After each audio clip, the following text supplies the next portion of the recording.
In the Blue Ridge Mountains, a man named Thomas Holly lived alone in a small wooden cabin deep within the forest. A retired wildlife biologist, he had chosen a quiet, solitary life after many years spent working closely with nature. One late autumn afternoon, while checking camera traps in the woods, Thomas discovered a female opossum caught in an illegal steel trap.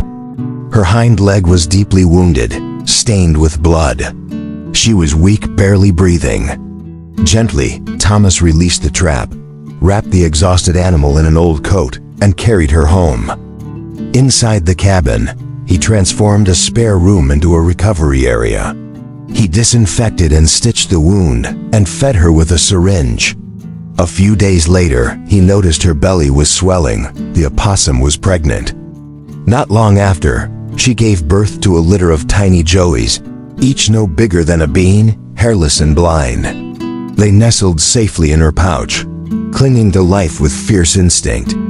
Winter came early that year, and Thomas kept the cabin warm, building a large enclosure in the sunroom where the mother and her young could live securely.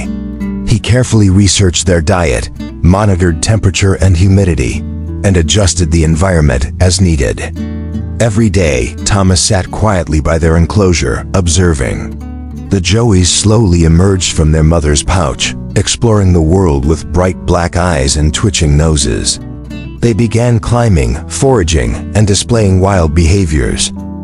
By spring, the young opossums had grown strong and independent. Thomas knew it was time to return them to the wild. On a cool morning, he opened the enclosure at the forest's edge. The mother stepped out first, followed one by her children.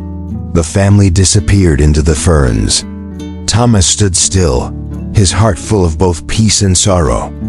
A few days later, he saw some of the young ones near a stream, healthy and active. One day, he spotted the mother herself, recovered and strong, watching him from afar before turning and vanishing into the woods.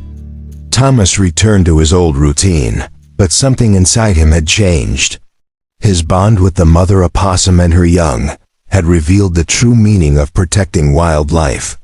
He began volunteering at a local wildlife rescue center, sharing his knowledge and keeping his cabin open to any creature in need of healing. Thank you for watching the video. If you enjoyed it, please comment 1. And if you didn't, just hit like. See you in the next videos.